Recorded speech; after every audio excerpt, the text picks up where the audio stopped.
আমরা তো দীর্ঘ অনেক দিন যাবৎ যুদ্ধ করলাম একটি সত্যিকারের দল মত নির্বিশেষে সকল মানুষের অধিকার নিশ্চিতকরণের একটি ভোটাধিকার।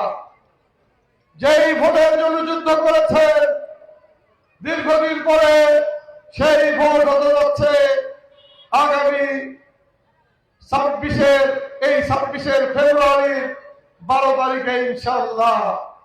সেই 12 তারিখে বাংলাদেশে যে অবাধ সুষ্ঠু নিরপেক্ষ নির্বাচন মনে করে এদেশের মানুষ নিজেদেরকে প্রস্তুত করছে, সেই প্রস্তুতিতে আমরা যেভাবে অংশগ্রহণ করছি এবং যেভাবে নিজেদেরকে তৈরি করছি, আমরা বিশ্বাস রাখতে পারি ইনশাআল্লাহ ধানের শীষের বিপুল বিজয় হবে। সুধী মণ্ডলী, বন্ধুরা আমার, রাষ্ট্রীয়ভাবে নির্বাচনী আচরণ বিধির যে বিধিমালা রয়েছে, সেই কারণে আজকে আমরা আপনাদের কাছে প্রথম ওপেন ভোট চাওয়া শুরু করলাম। তাই আমি আপনাদেরকে দেখাতে চাই, এই হচ্ছে ধানের শীষ, এই হচ্ছে আমাদের মার্কা। আপনারা এই মার্কায় ভোট দেবেন সবাই ইনশাআল্লাহ। 12 তারিখ সারাদিন ধানের শীষে ভোট দিন। সুধী মণ্ডলী, বন্ধুরা আমার, বক্তব্য আর বেশি দীর্ঘায়িত করব না।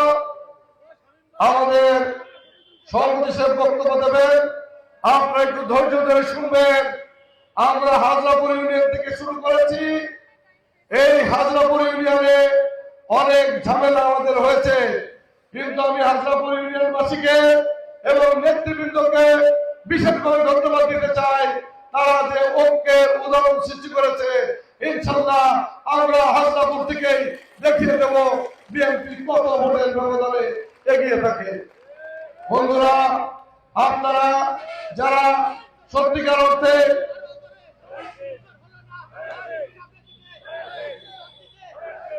আপনারা যেভাবে সবাই মিছিল নিয়ে এসে ঢুকেছেন, অনেকে এখন নামাজ পড়তে গিয়েছেন, সেই কারণে হয়তো অনেক চেয়ার ফাঁকা দেখা যাচ্ছে, কিন্তু আমরা জানি যত লোক বসে আছেন তার সমান সংখ্যক লোক দাঁড়িয়ে রয়েছে। সেই জন্য যে পরিমাণ লোকের উপস্থিতি, সেটা সত্যিই আমাদের কাছে আনন্দ দিয়েছে। আমি আবারও হাজরাপুর ইউনিয়নবাসীর প্রতি আমার কৃতজ্ঞতা প্রকাশ করে তাদের প্রতি ধন্যবাদ জ্ঞাপন করে আগামী দিনে 12 তারিখের সারাদিন ধানের শীষে ভোট দিন, এই স্লোগানে প্রত্যেককে বাড়ি বাড়ি গিয়ে ভোট চাওয়ার জন্য আহ্বান রেখে আমি আমার বক্তব্য শেষ করছি। শহীদ জিয়া অমর হোক, খালেদা জিয়া অমর হোক, তারেক রহমান জিন্দাবাদ।